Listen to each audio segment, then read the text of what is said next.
기자수첩 안지영입니다. 오늘은 이 나는 솔로 16기를 둘러싼 논란을 얘기해 볼까 하는데, 사실 저희가 비연예인의 얘기는 잘 다루지 않습니다.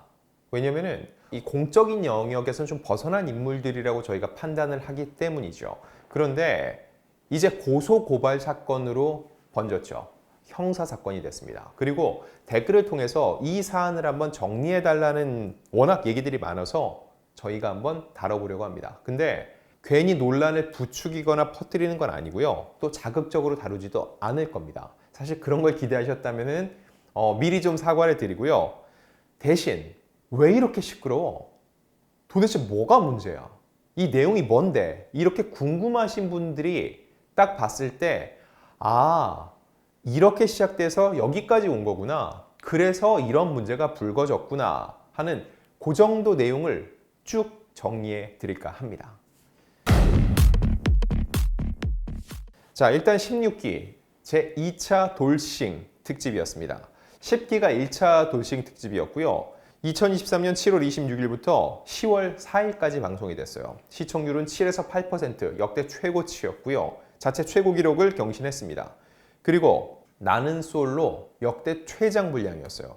10기를 제치고 11회까지 방송이 됐으니까 워낙 인기가 많다 보니까 제작진이 이 촬영 분량을 계속 늘렸다고 볼 수 있죠. 그런데 이 16기 그야말로 파국이었습니다. 원래 나는 솔로가 무슨 모임이죠? 내 짝을 찾는 모임이잖아요. 짝짓기 프로그램입니다. 그리고 이 돌싱 특집은 한 번쯤 상처를 가진 이들이 다시금 사랑을 찾기 위해 나온 건데, 정작 16기는 사랑보다는 거짓말, 권모술수, 이간질 이런 것들이 난무하면서 비정한 사회의 축소판이란 얘기를 들었죠. 특히 경각심을 가져, 이 말이 거의 유행어가 됐거든요. 이 말을 했던 영숙이 최대 관심을 받는 동시에 질타를 받기도 했었죠. 그래도 짝짓기 프로잖아요. 최종 커플은 어떻게 됐냐고요? 영식, 현숙, 영철, 정숙 두 커플이 탄생했습니다. 하지만 이들 모두 얼마 지나지 않아서 좋은 친구로 남기로 했다라고 해서 지금 16기 안에서는 커플이 없습니다. 근데 중요한 건 나는 솔로 16기를 본 사람들, 대중들도 누구랑 누가 짝이 되는 건 별로 관심이 없었어요. 그들의 이런 다툼, 말도 안 되게 얽히고 설키는 인간관계 속에서 드러나는 그 치부, 민낯 이런 것들이 훨씬 더 궁금했죠. 자, 이렇게 프로그램은 끝났습니다. 그리고 이제 종방 후입니다. 워낙 화제가 많았던 기수였죠. 그래서 마지막 방송 직후에 라이브 방송을 했습니다. 통상적으로 연예인들이 하는 행보를 그대로 따라간 거죠. 이 라이브 방송 때 시청자 수가 무려 26만 명. 이는 인천 지하철 2호선의 하루 평균 승하 차량을 넘어서는 수준. 얼마나 많은 사람들이 나는 솔로 16기를 봤는지 알 수 있고요. 심지어 몇몇 연예인들이 나는 그 16기의 팬이라고 인증까지 했습니다. 그런데 여기서부터 중요해집니다. 이 라이브 방송에 두 명이 불참했어요. 그 사람은 바로 영호와 옥순이었습니다. 자, 여기서 옥순을 기억해야 돼요. 옥순은 방송 중에도 영숙과 계속 트러블이 있었습니다. 자, 두 사람은 계속 이렇게 삐걱거리다가 방송 후 결국 불화설에 불거지다가 법정 싸움을 예고하기도 했었죠. 지난 10월 10일이에요. 옥순이 나는 솔로 방송이 끝난 후에 하루가 멀다 하고 매일같이 영숙이 방송으로 제 안 좋은 얘기를 하고 있다면서 저희 라이브 방송 녹방은 지금까지 보지도 않았다. 궁금하지도 않고 보고 싶지도 않아서다. 하지만 방송 이후 영숙님께서 라방으로 하루도 빠짐없이 제 얘기를 하시는 게 유튜브에 매일 올라온다고 한다. 본인 얘기만 하면 될 걸 왜 남 얘기를 하면서 그러는지 이해할 수 없다. 그 사람이 그랬단다. 여자 출연자 한 분에게 부자 만나려고 부자같이 행동한다고. 이 얘기 다른 여자 출연자 누구인지 찾아보고 전면 명예훼손 고소 들어가겠다라고 분노를 했습니다. 법적 대응하겠다는 입장을 낸 거죠. 그런데 얼마 지나지 않아서 이 옥순이 영숙과 오해를 풀었다는 입장을 다시 냈어요. 옥순은 말하고 싶지 않은 부분, 묻지 않는 배려가 문제의 원인이 될 수도, 영숙이도 제게 서운함이 있어서 그럴 수도 있다는 생각에 마지막으로 물어봤고, 오해가 있다면 저 또한 사과하고 싶었습니다 하면서 영숙과 나눈 대화를 공개했습니다. 자, 그러면서 영숙이 너가 앞으로 뭐를 하던 언니 언급만 앞으로 하지 않겠다면 고소는 안 할게. 그것만 약속시켜주면 그 전의 일은 잊고 서로 각자 인생 살고 그랬으면 해. 고소가 시작되면 나는 끝까지 갈 생각이야 라고 다시 한번 확실하게 본인의 입장을 전했죠. 그리고 영숙, 상철 오빠 통해서 메시지 전달받았다. 이렇게 카톡 보내줘서 고맙고 내가 한번 만나서 사과하고 싶은 부분도 있고 언니 얼굴 보고 하고 싶은 얘기가 있다. 내가 동생인데 먼저 오해한 부분이 있어서 언니를 찾아가는 게 맞는 것 같다. 시원하게 시간을 한번 내줘라 라고 답하면서 일단락이 됐습니다. 근데 여기서 영숙의 얘기 안에서 또 한 명의 인물이 등장했죠. 뭐였죠? 상철 오빠 통해서 메시지를 받았다. 상철이 등장을 합니다. 상철 역시 16기의 주요 남성 멤버 중에 한 명이었고 영숙에게 계속 관심을 표명했었죠. 그런데 최근 새로운 인물이 여기에 투입됩니다. 누굴까요? 이번에는 MBN 돌싱글즈에 출연했던 변혜진 씨입니다. 영숙과 상철 그리고 이 변혜진의 폭로전이 꼬리에 꼬리를 물면서 이 진흙탕 싸움이 본격적으로 시작이 됐습니다. 자, 일단 상철과 변혜진은 동물원 목격담 등 열애설에 휩싸였습니다. 이에 대해서 별다른 언급을 하지 않았었는데 이후에 상철이 팬들을 통해서 밝힙니다. 한국에 있는 동안 만났고 미국에 돌아와 깔끔하게 헤어졌다면서 두 사람이 실제로 교제를 했고 헤어졌다는 사실을 인정을 했습니다. 자, 그리고 상철은 미국의 비사에서 근무를 하고 있기 때문에 현재 미국에 있어요. 자, 근데 원래 상철은 영숙에게 16기에서 관심을 표했었죠. 그런데 결과적으로는 돌싱글즈의 변혜진이랑 사귀었습니다. 이에 대해서 상철이 변혜진이랑 헤어졌다고 함이라는 한 누리글의 댓글에 대해서 영숙이 본인의 생각을 답니다. 그 내용은 아쉽네요 두 분. 8월에 팬이라고 연락 오셔서 한국 오자마자 뜨겁게 사귀셨다던데 안타깝네요. 동상이몽 출연 기대했는데 라고 이 네티즌 댓글에 답을 달았어요. 그러자 변혜진 씨 역시 입장을 냈습니다. 들은 걸 들었다고 하는 건 팩트. 그러나 팩트 체크 안 된 사실을 퍼뜨리는 행동. 그에 대한 제 의견은 도 넘었다고 생각합니다. 라고 불쾌감을 드러냈습니다.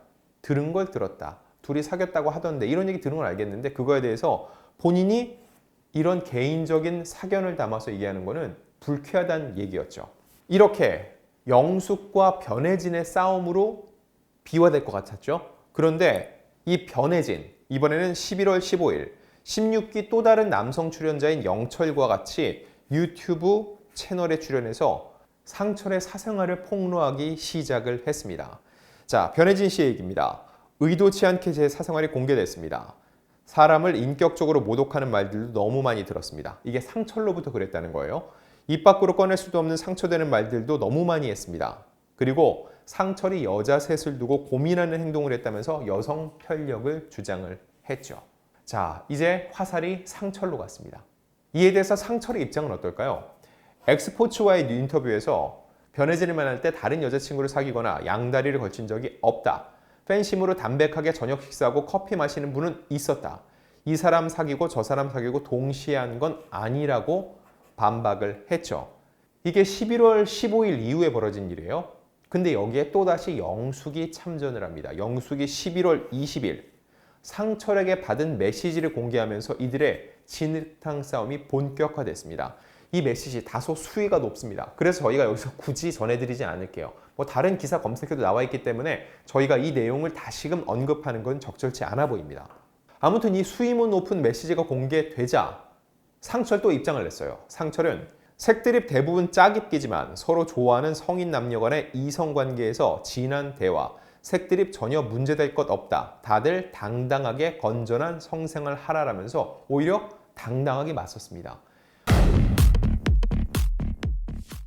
사실 완전히 틀린 얘기는 아니라고 생각해요. 다만 이 대화를 오가는 그 순간 영숙과 상철의 관계가 어땠는지 궁금해요. 1차적으로 사귀는 관계였는지 그러면 교제 중인 남녀가 좀 더 허물없이 대화를 나눴다고 볼 수도 있을 건데 이 관계가 아직 명확치 않고요. 그리고 두 번째는요. 아무리 사귀는 관계였어도 영숙이 이런 대화를 과연 호응, 본인이 흔쾌히 받아들였냐는 겁니다. 그러지 않았다면 이 역시 데이트 폭력일 수 있다는 거죠. 그런데 영숙이 이거에 대해서 이렇게 얘기를 합니다. 짜깁기 하지 말고 영상으로 카톡 깐다면서 날 모함하지 않았으면 내가 오픈 안 했지. 덕분에 제보받은 거 잘 오픈했고 너무 더럽고 소름 끼쳐서 다 보면 내리겠다라고 대화 내용을 캡처가 아닌 영상으로 녹화해서 이번엔 공개까지 했습니다. 자, 한 명 남았죠. 또 누구죠? 변혜진 씨입니다. 그럼 변혜진 씨는 또 어떤 입장을 냈을까요? 11월 20일입니다. 사람의 말을 믿지 마세요. 뒷받침하는 근거만 보세요. 그걸로 본인이 직접 판단하셔야지. 많이 떠들고 5만 가지 이유 다 갖다 붙여보세요.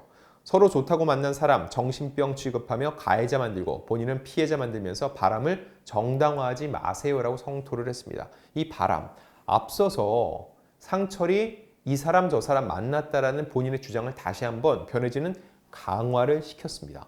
그러자 하루 있다 영숙 11월 21일 날 또 입장을 냅니다. 많은 한국 여성들이 속임에 넘어가 피해를 봤다. 전제 아들이 있다. 그 여성분들도 소중한 남의 집 귀한 자식이기에 무섭고 두려워하는 그들을 가만히 함구하고 지켜볼 수 없었다면서 거짓은 계속해서 거짓을 낳을 거다. 더 이상 짜깁기에 대응할 필요 없을 것이라는 입장을 냈고 두 사람은 모두 이 입장을 끝으로 대응을 멈추겠다는 뉘앙스인데 지금 두 사람이 함께 상철을 공격했죠.